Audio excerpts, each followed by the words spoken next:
الحمد للہ رب العالمین والصلاة والسلام علی سید الانبیاء والمرسلین اما بعد فاعوذ باللہ من الشیطان الرجیم بسم اللہ الرحمن الرحیم ومن يقنت منكن لله ورسوله وتعمل صالحا نؤتها أجرها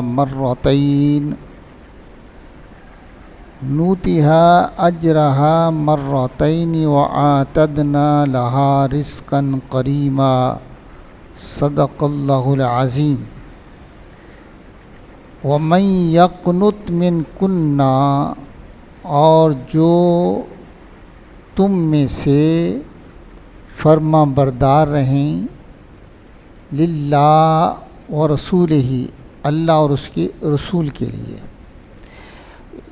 یہ حضور کی ازواج مطہرات کے بارے میں بات ہو رہی ہے نا، تو اللہ ارشاد فرماتے ہیں تم میں سے جو فرما بردار رہے اللہ اور اس کے رسول کی، وَتَعْمَلْ صَالِحًا، اور اچھا کام کرے،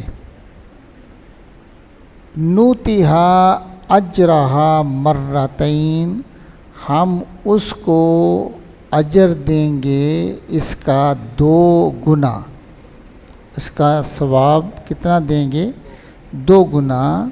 حضور علیہ الصلوۃ والسلام کی بیویوں کے بارے میں اللہ ارشاد فرماتا ہے کہ اگر تم اللہ اور اس کے رسول کی فرما بردار رہو گی اور اچھے کام کرو گی تو اللہ تعالیٰ کی بارگاہ سے تمہیں 2 گنا ثواب ملے گا دیگر عورتوں کے مقابلے میں. یہ یہاں جو لفظ استعمال ہوا یقنت، فرما برداری، اس سے اللہ اور رسول کی فرما برداری سے مراد کیا ہے؟ نماز پڑھیں گی، زکوٰۃ دیں گی، حج کریں گی. ہاں جی، یہ جو دین کے کام ہیں اس سے مراد ہے یہ ہے کہ وہ ان احکامات پر عمل کریں گی. وَتَعْمَلْ صَالِحًا، اس سے مراد ہے امور خانہ داری کو اچھے انداز سے وہ ادا کریں گی.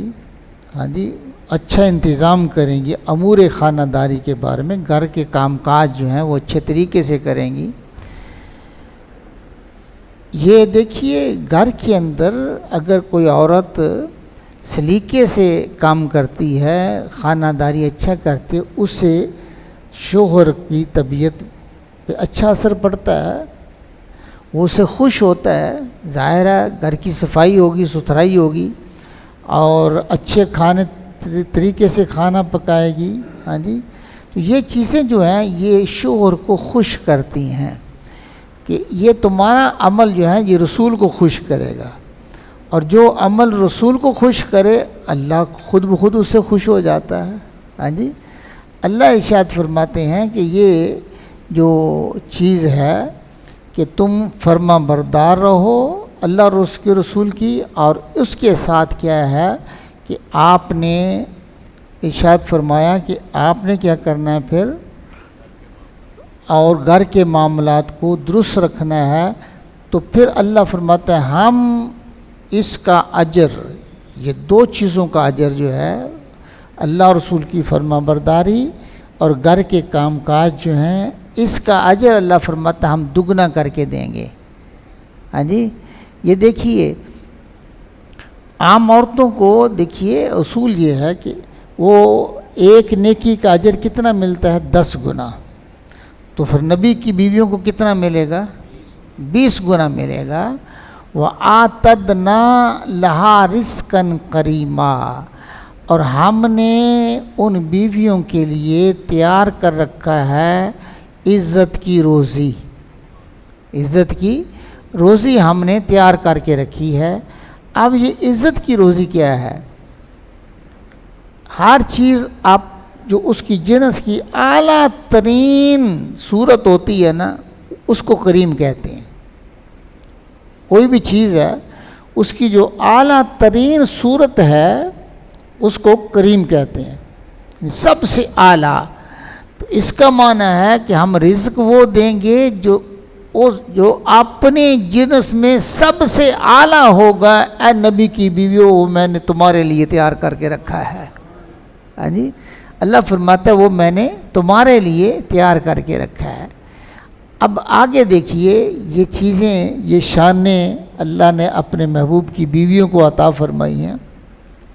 پھر فرمایا یا نساء النبی لستن کاحد من النساء ان اتقیتن فلا تخضعن بالقول فیطمع الذی فی قلبہ مرض وقلن قولا معروفا۔ فرمایا اے نبی کی بیویوں، تم دوسری عورتوں کی طرح نہیں ہو۔ لستن کاحد من النساء، تم جس کی زوجیت میں آگی ہو، اس کی شان اس قدر ہے، جو اس سے جڑ جاتا ہے وہ بھی دوسروں سے بہت بلند ہو جاتا ہے۔ ہاں جی، تو تم جس کے بستر پہ آگی ہو، جس کے گھر میں آگی ہو، اس کی شان یہ ہے کہ اللہ نے اس کو اتنی شانیں دی ہیں، جو اس سے نسبت قائم کرتا ہے، اللہ اس کو بلند مقام عطا فرماتا ہے۔ کوئی عورت آقا علیہ الصلوۃ والسلام کی زوجیت میں آنے والی عورت کے برابر نہیں ہو سکتی ہے۔ اللہ نے ایسی شان عطا فرمائی کہ یہ اتنی بڑی شان ہے۔ فرمائے لیکن اس کے ساتھ یہ ہے کہ جب تمہارے جیسی کوئی نہیں ہے تو پھر آپ کے تقوی کا عالم بھی تو خوبصورت ہونا چاہیے نا، وہ بلند ہونا چاہیے۔ ان اتقیتن، اگر اللہ سے ڈرتی رہو گی۔ تقوی ضروری ہے، یہ نہیں صرف نسبت ہی نہیں ہے، ساتھ اس کے عمل بھی ہونا چاہیے۔ صرف نسبت نہیں بلکہ عمل بھی ضروری ہے۔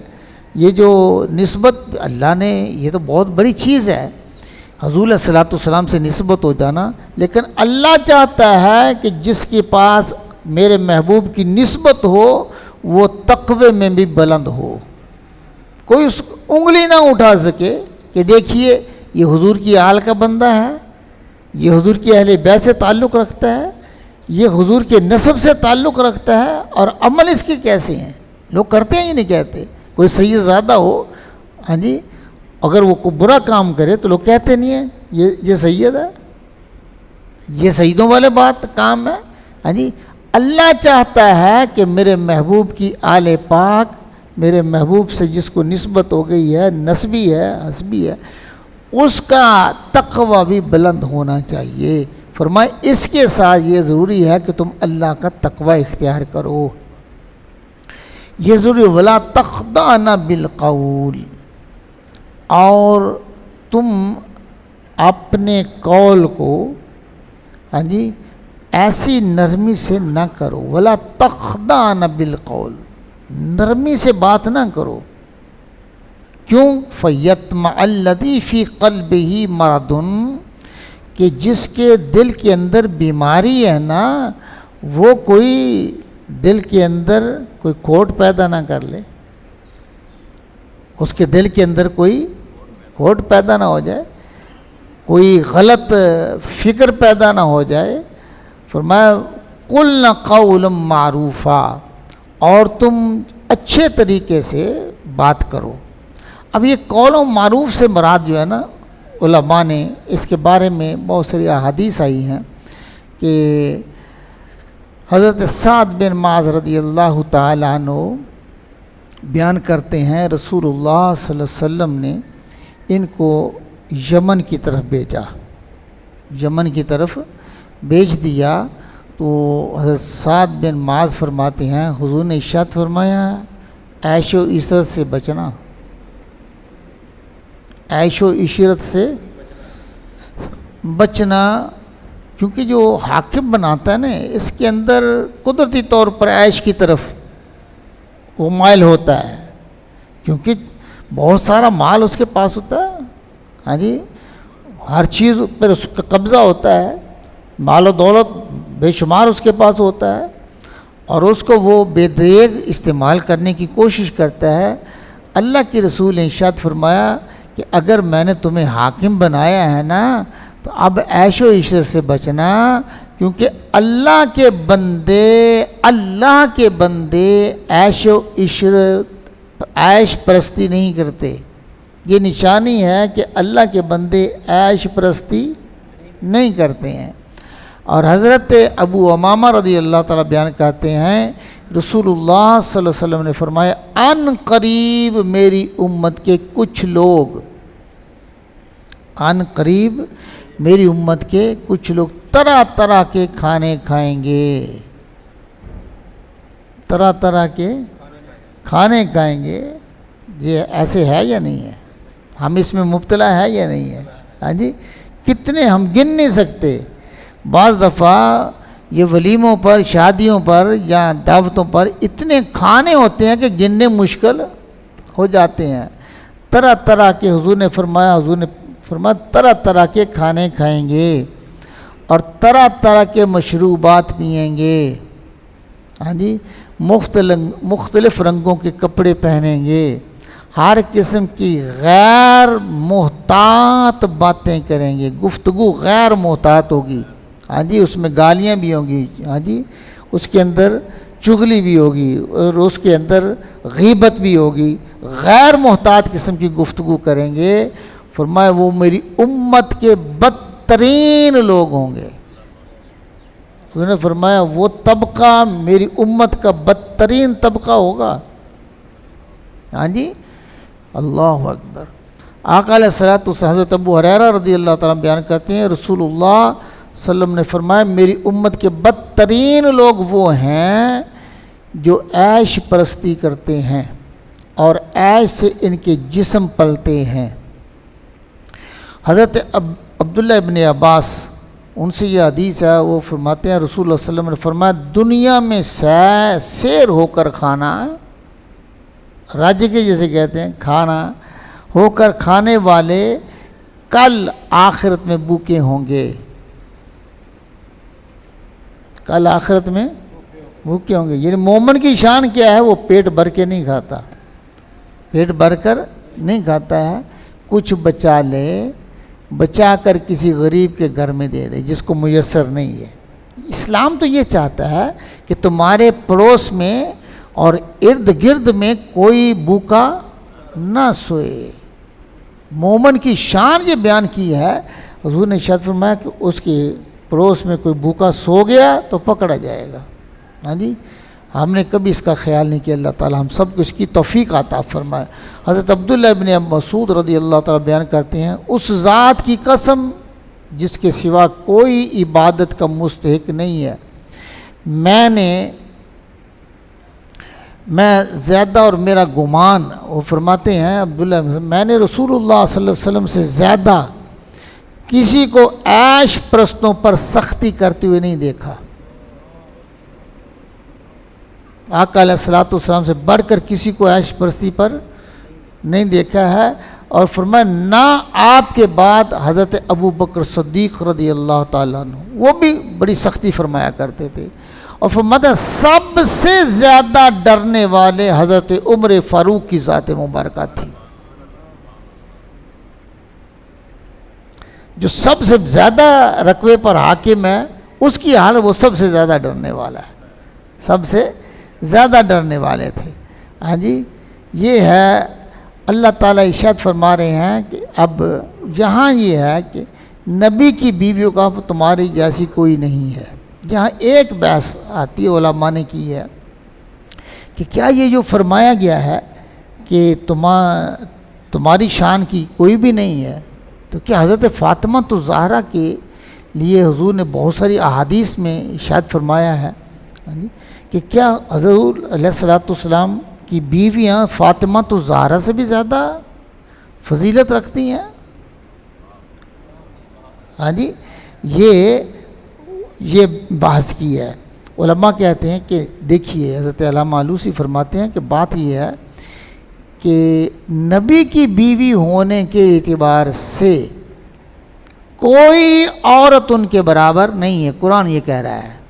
ہاں دیگر حیثیات میں فاطمہ الزہرا کو اللہ نے بڑی فضیلتیں دی ہیں، اس میں کوئی شک نہیں ہے، وہ عورتوں کی سردار ہیں، ہاں جنت کی عورتوں کی سردار ہیں اور بڑی فضیلتیں ہیں، لیکن یہ فضیلت جو ہے نا اس لحاظ سے کوئی ان کے برابر نہیں ہے۔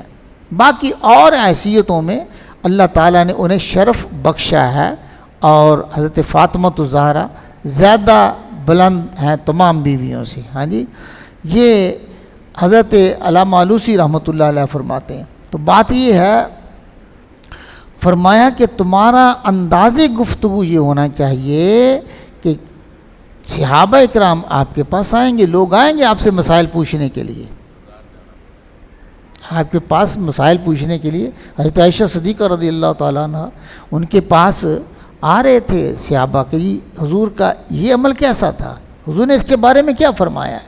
دیگر ازواج کے پاس بھی آتے تھے، فرمایا دیکھیے تمہارے پاس کوئی بات پوچھنے کے لیے آ جائے تو تمہارا انداز نرمی والا نہیں ہوگا، نرمی سے گفتگو کریں گے تو ان کے دلوں میں مرض جن کے دل کے اندر ہے، منافقت ہے، برائی کا ارادہ نہ کر لیں، کہیں برائی کا ارادہ نہ کر لیں، تم پوری امت کی ماں ہو۔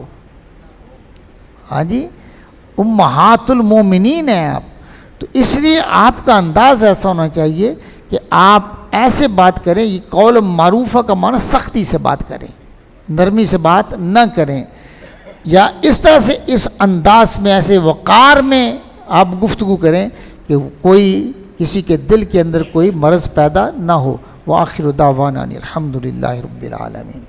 الحمدللہ رب العالمین والصلاة والسلام علی سید الانبیاء والمرسلین۔